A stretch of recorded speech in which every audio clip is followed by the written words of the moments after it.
ఏ పని చేసినా సరే 100% సపోర్టే చేస్తారు తప్ప ఎప్పుడు కూడాను వాళ్ళు మధ్యలో వచ్చి మాట్లాడటం కానీ సలహాలు ఇవ్వడం కానీ అట్లాంటి ఎప్పుడు కూడా తెలియదు. ఎంత సంపాదించి ఇంటికి తీసుకొచ్చినా సరే ఏ ఖర్చు చేసినట్టుగా ఎప్పుడు ఖర్చు చేసినప్పుడు కానీ ఎప్పుడు కూడా క్వశ్చన్ అనేది మాత్రం ఉండదు.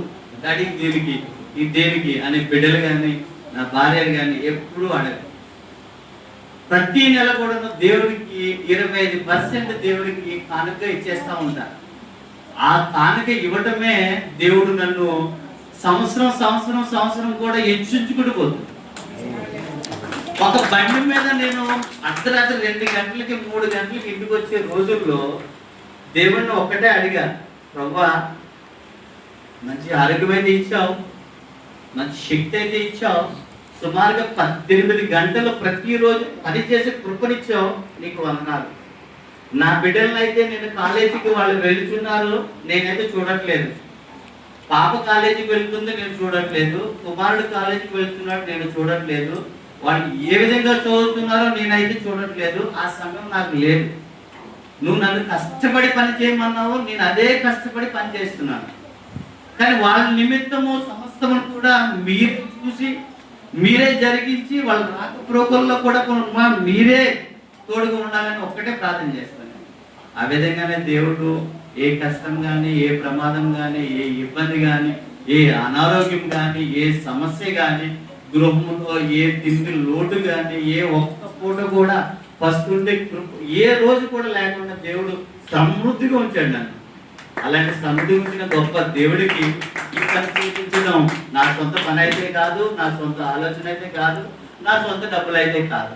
ఈరోజు నేను నిలబడి పని చేస్తున్నాను కాబట్టి అధికారులు పని గుర్తించి డబ్బులు ఇస్తున్నారు. కానీ దేవుడి కృప లేకపోతే నేను ఏ పార్టీ వాడిని, ఎందుకు పనికి రానటువంటి అయోగ్యులు, మట్టివారం అయినటువంటి నన్ను దేవుడి విధంగా మీ మధ్యలో ఇంతమందిగా నిలబెట్టినందుకు సమస్త మహిమ ఘనత ప్రభావం కూడా దేవుడికి చెల్లాలని మీ అందరినీ మనం చేస్తున్నాను. నాకు ఉన్నటువంటి ఆశ ఒక్కటే, మరి మీరు అడిగినటువంటిగా నేను ఈ పని చేయించాను. కానీ నాకు కావాల్సింది మీ దగ్గర నుంచి ఒక ఐక్యత.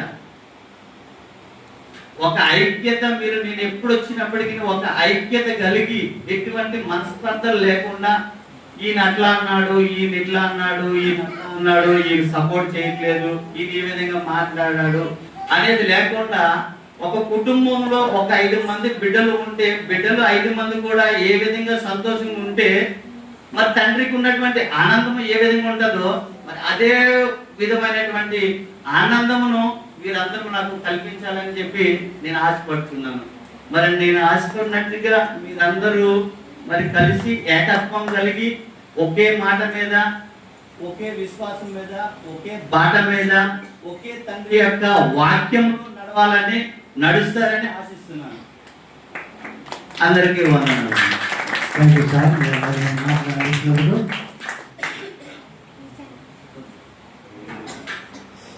సమయంలో పాట గారు వచ్చి ఒక పాట పాడినట్టుగా